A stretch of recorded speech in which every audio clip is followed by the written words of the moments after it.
Meus nobres cartoleiros! Salve, rapaziada! Meus queridos amigos, esse é o seu Super Dicas. Aqui quem vos fala é o Léo Rodrigues. Finalizamos, né, galera, o primeiro turno. Já está batendo aí na porta o segundo turno. Mais uma vez o Cartola sacaneando com a gente, lógico, não é o Cartola, né? Mas a gente acaba jogando o peso sobre o Cartola porque faz com que a gente tenha que fechar os nossos times até as 9 horas da manhã do sábado e com isso acaba com toda a programação da semana, um horário que a gente estaria descansando, tem que ficar esquentando cabeça com Cartola porque a semana é sempre muito puxada, né? Sempre muito movimentada. Mas a gente tá aqui porque gosta, né? E vamos com tudo para esse segundo turno. Torcer para que seja tão bom quanto foi o primeiro turno. E eu trago para vocês nesse começo de vídeo alguns resultados, né? Nós tivemos uma tarefa difícil naquela 19ª rodada, porque para a gente poder fechar o primeiro turno com pelo menos 80 pontos de média, precisávamos fazer 97 pontos. E nós fizemos 107 pontos, galera. Olha que alegria que foi, rapaz. Foi 107,36 pontos a nota do Super Toro. E eu fiquei muito feliz porque até tinha falado com vocês, eu precisei fazer um time um pouco diferente do que o normal, né, do que o habitual para a rodada, tanto para poder ficar melhor colocado nas minhas ligas, quanto também para ver se eu fazendo algo diferente conseguisse alcançar esse objetivo que não foi tão simples de conseguir. E por incrível que pareça, as apostas que nós fizemos vingaram. A não ser uma que eu vou compartilhar com vocês, a gente não perdeu tanto ponto, mas perdeu. Que seria, né? Vocês se lembram, nós fomos sem o Gabigol e sem o Arrascaeta. Acabou que a gente ainda perdeu um pouco de ponto mesmo. O Arrascaeta, por exemplo, tendo ido mal. O Arrascaeta fez 0,6. Acontece que ao invés dele, nós fomos com o Thiago Galhardo, que fez menos 0,9. E fomos com o Pablo ao invés do Gabigol. O Pablo fez 4,5 e o Gabigol fez gol, tirou 8,5. Não foi dessa vez que o Gabigol ficou sem fazer gol. O bichinho tá numa fase realmente, como a gente sabe, né? É uma coisa de louco o Gabigol. Mas o que que acontece? Nós ganhamos muitos pontos em outras situações e não foi pouco ponto. Primeiro, acertamos o capitão, Jean-Pierre fez uma excelente nota. Acertamos os outros dois atacantes, que foram o Everton Cebolinha e o Gilberto. E a nossa defesa, olha, eu tô para me lembrar se... a gente já conseguiu já isso esse ano, mas qual foi a última vez que nós fomos tão certeiros no nosso sistema defensivo? O que a gente conseguiu fazer nessa 19ª rodada, por exemplo, não fomos com Douglas, que era o goleiro do Bahia, né? Fomos com Danilo Fernandes, deu certo. Mesmo Danilo tendo tomado o gol, tirou uma nota boa, 7 pontos e, pô, sacanagem, porque o gol foi no finalzinho, né? Eu tava rezando para aquele jogo terminar, mas o Inter já tinha uma vantagem muito grande e quando o time abre assim uma vantagem, costuma relaxar, né? E tomou um gol no final. Aí os nossos dois laterais foram Marcos Rocha e Reinaldo. Muita gente com Daniel Alves, nós fomos só com o Reinaldo e ainda acertamos o Marcos Rocha também. O Reinaldo fez 15 pontos. E a nossa zaga tivemos o David Braz, aquela mitada de 10 pontos, e o Pedro Henrique, que mesmo sem o SG recuperou e até foi uma surpresa para mim, ele tirou 6,5. Aí naquela rodada nós não fomos bem quanto aos meias, muita gente, né, acabou se prejudicando nessa rodada, porque além do Jean-Pierre, os únicos que foram bem foram o Alisson do Grêmio. Eu, por exemplo, eu não quis colocar o Alisson porque eu já tinha o Jean-Pierre. Você vê, né? Era interessante uma dobradinha do Grêmio numa rodada que você tinha enormes opções, variadas opções.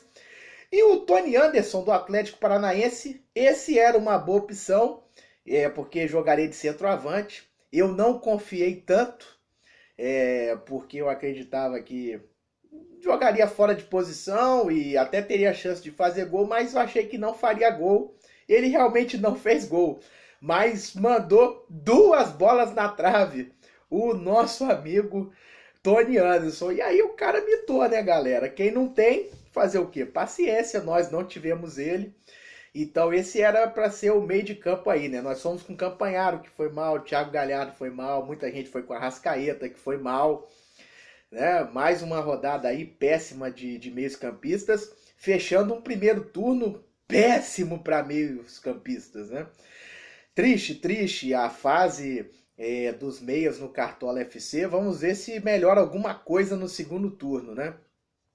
E sobre o nosso ataque, vai aí o destaque, né? Gabigol, que faz impressionante, só faltou ele para a gente poder ter ido perfeito, né? No ataque e na defesa, que foi onde a gente acertou tudo. Então, nós, com nossos 107,36 pontos, nós fechamos no primeiro turno 1.529,84 pontos.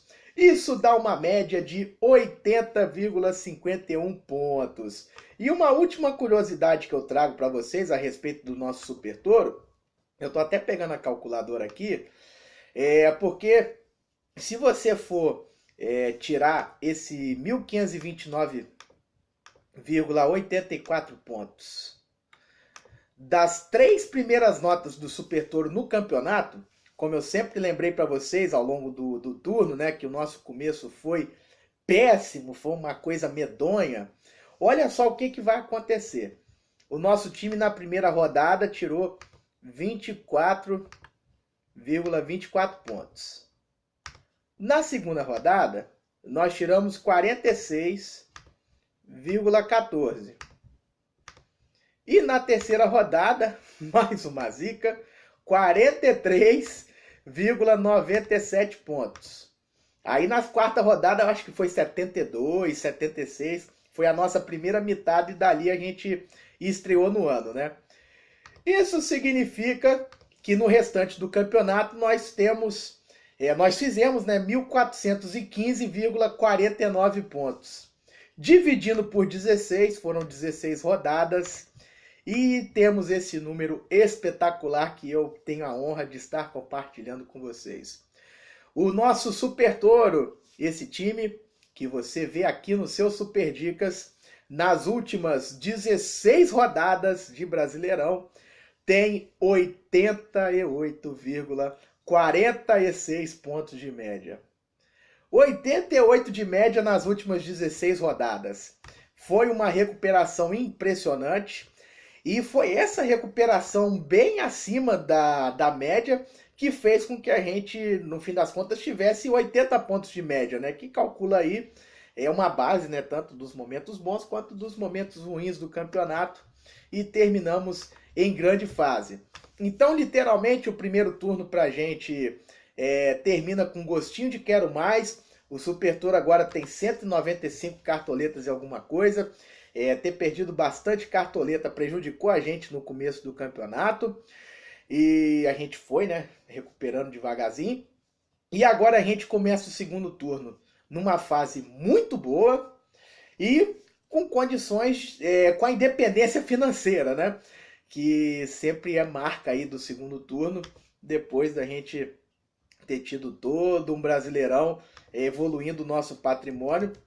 Então, nós chegamos aí com bastante sede ao pote e vamos fazer de tudo para ter mais um turno maravilhoso, porque o nosso grande objetivo aqui é mitarmos juntos. Se eu quisesse mitar sozinho, ou me ferrar sozinho, eu não teria um canal no YouTube, né? Eu não continuaria com Super Dicas, né? Se nós estamos aqui, é porque temos um compromisso com vocês e queremos sempre o melhor para os nossos times. E aqui, como vocês sabem, nós não escondemos escalação.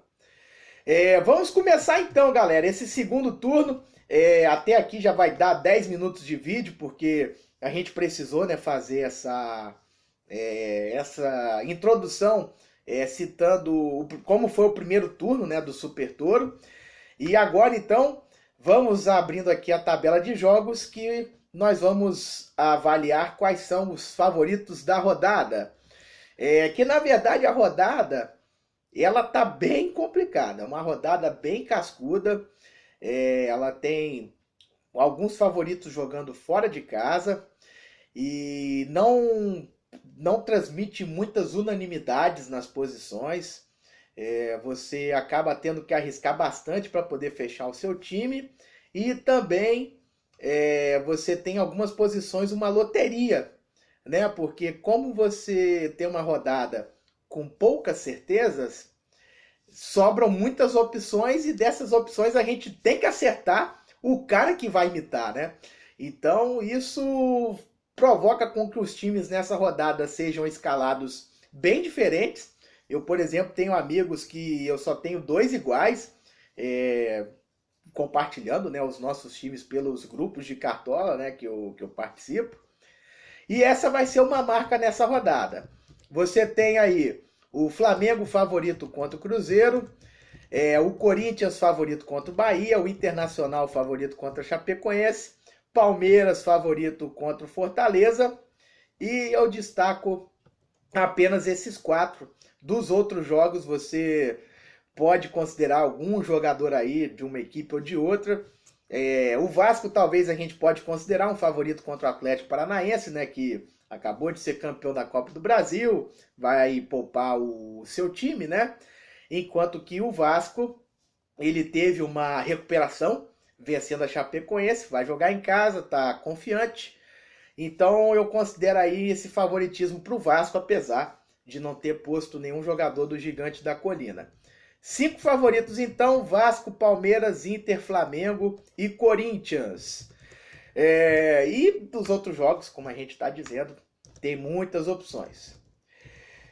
O nosso goleiro, galera, o nosso goleiro, para começar, né, uma rodada que permite isso, nós vamos contra a lógica, apostando no histórico desse goleiro e na característica que vai ter esse jogo.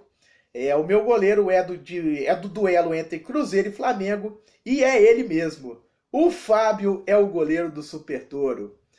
É verdade, Flamengo é favorito, o Cruzeiro não está numa fase boa, tudo isso é verdade. Mas o Fábio, a gente sabe como é. O Fábio, ele tem dias que ele se transforma. E como nesse Cruzeiro e Flamengo já é um jogo que historicamente tem uma rivalidade muito grande, né? Nesses últimos anos aí, decidindo Copa do Brasil, decidindo mata-mata na Libertadores. E com o Cruzeiro levando vantagem, né? Agora você tem o Flamengo numa fase melhor do que a do Cruzeiro. Então o Cruzeiro, de certa forma, vai tentar reviver os seus bons momentos, né, contra o adversário da vez. E o Arrascaeta vai encarar um Mineirão muito hostil, né, para cima dele, porque o torcedor cruzeirense tende a vaiá-lo bastante, ele vai ser muito incomodado.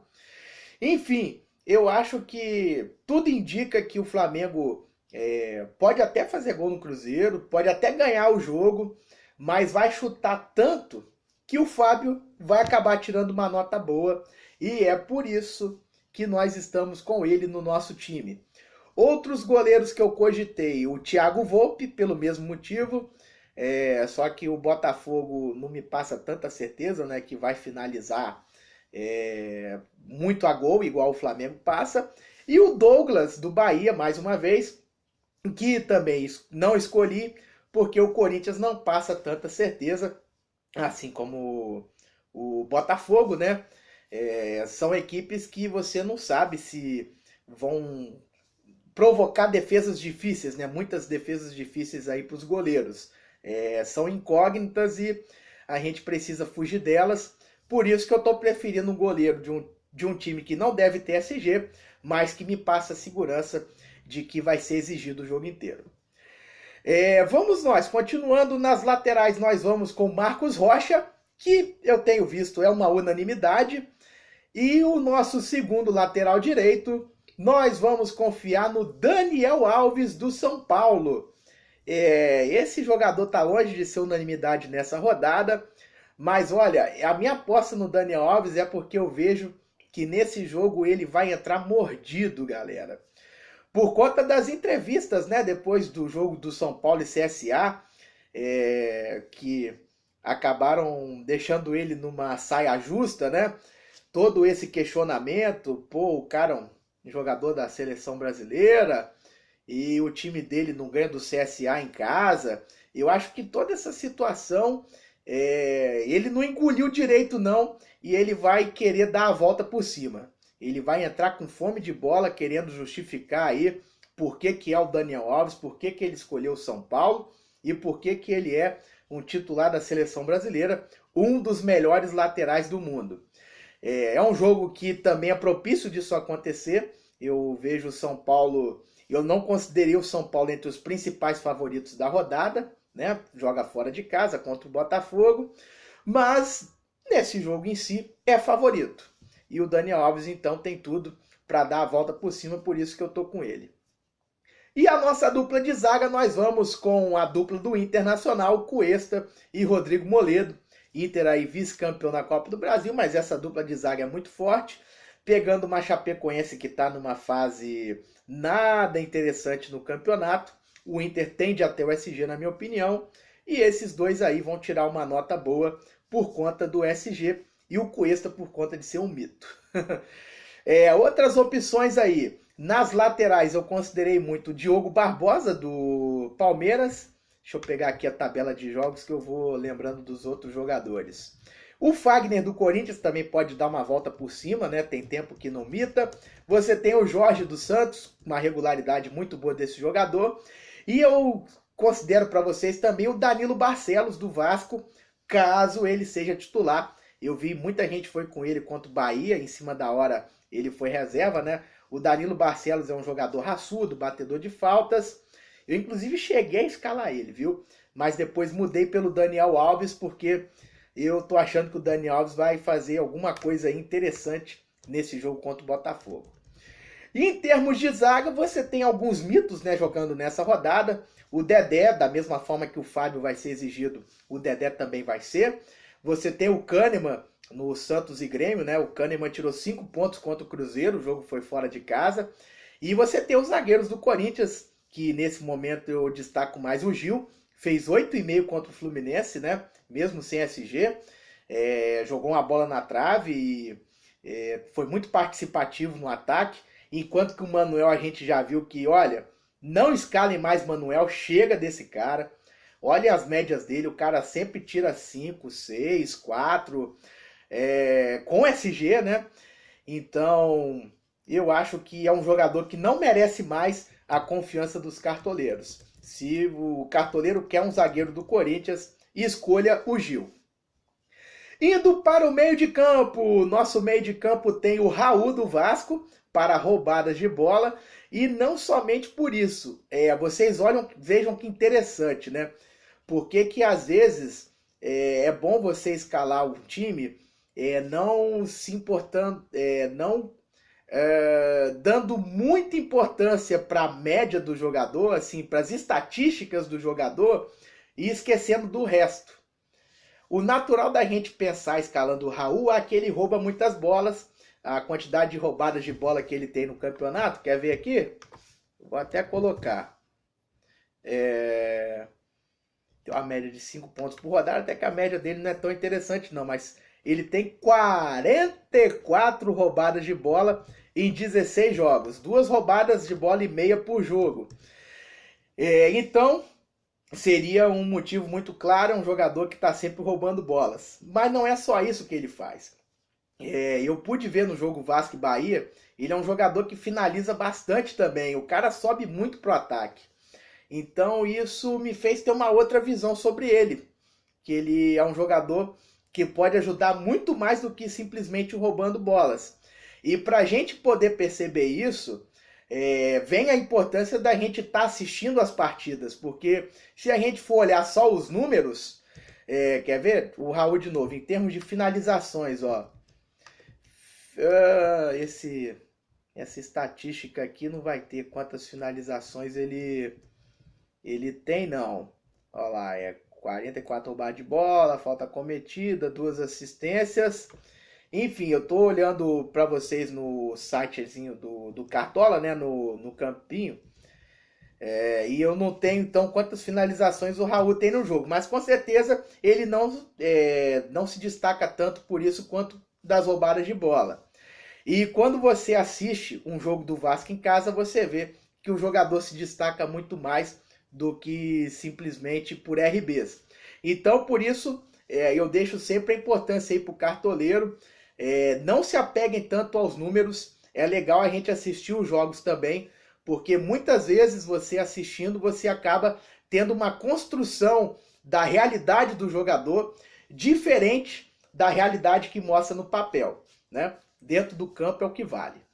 Então, continuando, vamos com o Raul, o nosso segundo meia, Gustavo Scarpa, Palmeiras disputando o título aí, né, contra o Flamengo, diretamente, e é uma rodada que o Palmeiras joga fora de casa, né, contra o Fortaleza, mas é franco favorito. Gustavo Scarpa teve aquele destaque contra o Goiás, e eu entendi que pelo Palmeiras ter um jogo com boas condições de ganhar, era interessante um jogador do meio para frente. Naquele dia nós perdemos essa mitada do Scarpa. Tomara que ele nos ajude aí.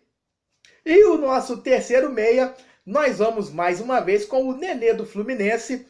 Mais um jogo que o Fluminense joga fora de casa com favoritismo. Fluminense pegando o Goiás. O time teve uma recuperação, vencendo o Corinthians na última rodada. O Nenê a gente já cansou aqui de apresentar a importância que ele tem nesse time do Fluminense. O cara é cobrador de faltas, o cara arma toda hora, finaliza bastante, tem sempre possibilidades aí de fazer gol. O jogo contra o Goiás vai ser muito decisivo, assim como foi Fluminense e Fortaleza, onde o Nenê tem tudo para poder ter um destaque importante num campeonato que os meias estão decepcionando pra caramba. Então, meus amigos, às vezes, bom, na outra vez que eu escalei o Nenê contra o Fortaleza, muita gente criticou, mas eu confesso para vocês, não é clubismo. A gente tá vivendo um momento ruim na posição, então a gente pode fazer apostas. E o jogo abre a possibilidade do cara ir bem. É um jogador que a gente conhece, é um jogo que é bom para ele. Então não é uma coisa simplesmente louca, simplesmente porque o cartoleiro aqui seria clubista. Eu já escalei muitas vezes contra o Fluminense, até o Ricardo Oliveira botei de capitão naquele Galo e Fluminense e acertei. Ele, depois de não sei quanto tempo sem fazer gol, fez um gol naquele dia, tirou 13 pontos, né? E foi um acerto que a gente teve. Então vocês podem ter certeza, as nossas escalações são todas imparciais. E a gente está indo com ele porque vê chances, muitas chances dele ir bem, e o jogo é bom para ele. E então está escalado no Super Toro. Vou abrir aqui para poder dar mais opções de meias. Com certeza o Arrascaeta, né, apesar de todo esse clima hostil que ele vai encarar, mas é um mito impressionante. O Corinthians tem bons meios-campistas, eu vejo com bons olhos o Pedrinho e o Matheus Vital. Mais o Matheus Vital tem uma média muito boa em casa. E além deles, hein? Vamos ver o que a gente arruma aqui. Eu acho que o Thiago Galhardo pode ser um nome interessante. O Léo Senna para roubadas de bola. E não vejo mais ninguém não, viu? Tem alguns aí com o Edenilson, mas o Edenilson, depois daquela vacilada que ele deu na final, né, contra o Atlético Paranaense, ele e o Rafael Sobis tomaram o drible do Cirino e desistiram do lance. Ali ele foi muito criticado, com certeza. E eu não sei como é que vai estar a cabeça dele para esse jogo, não. Tem muita gente com Edenilson. Até deixa eu olhar como é que é a cara dele aqui. É ele mesmo, olha lá. Vi muita gente com ele. Cuidado, meu povo.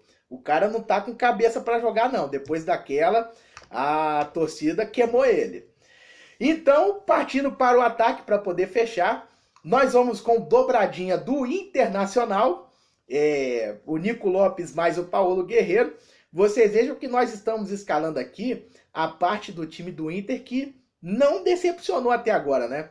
Inclusive o Nico Lopes e o Cuesta foram muito elogiados nessa final, que o Inter foi vice, porque foram um dos únicos aí do time que foram raçudos do início ao fim. O Nico Lopes, inclusive, fez o gol do Internacional e ele já tinha ido muito bem contra o Botafogo pelo Campeonato Brasileiro.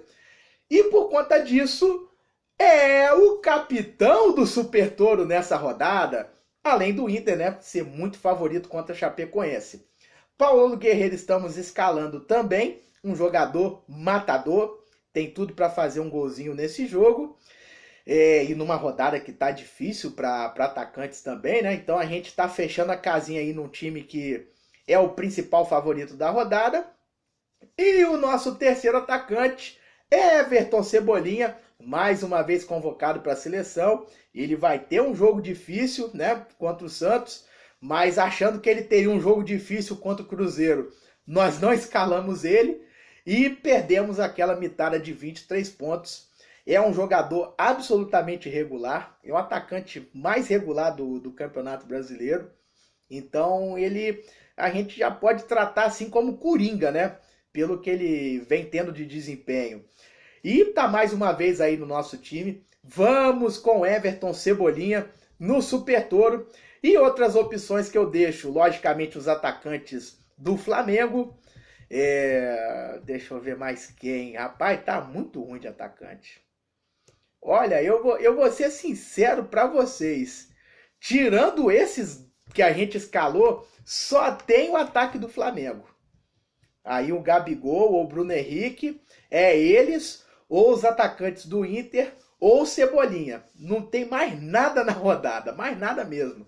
A rodada tá ruim para atacantes. A nossa visão é essa, né?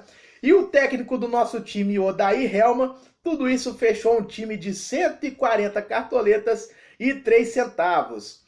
Uma coisa que eu tô me lembrando aqui, eu tinha dado algumas dicas de meios campistas, eu tinha falado do Arrascaeta, eu esqueci do Gerson. O Gerson, né, também tá super recomendado e eu até acho que ele vai tirar uma nota boa. Eu não fui com ele porque eu tô com o Fábio aí, né? Não queria, de repente, que gerasse um duelo de um jogador meu contra o meu goleiro. Então eu fui com outros jogadores, mas o Gerson me passa confiança aí de que vai ter um bom desempenho nesse jogo. Então, fechando o nosso time, vamos com o Fábio no gol. Nas laterais, Daniel Alves e Marcos Rocha. Na zaga, Vitor Cuesta e Rodrigo Moledo. Meio de campo, Raul, Nenê e Gustavo Scarpa. E na frente, Nico Lopes de capitão, Paulo Guerreiro e Everton Cebolinha, com o técnico Odair Helma, preço do time 140 cartoletas e 3 centavos.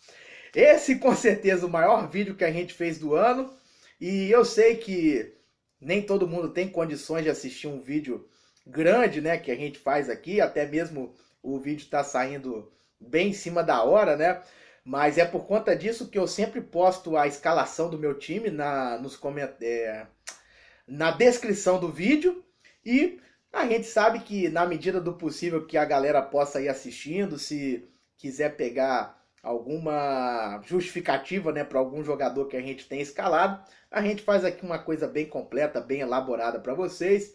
E a satisfação é enorme, meus amigos, mesmo não ganhando praticamente nada para isso, e mesmo Cartola quebrando as nossas pernas, porque sexta-feira de madrugada gravar vídeo, agora 5 para 1 da manhã, é porque a gente gosta mesmo. Então, vamos com tudo, chegou o segundo turno. Aquele abraço e bora mitar!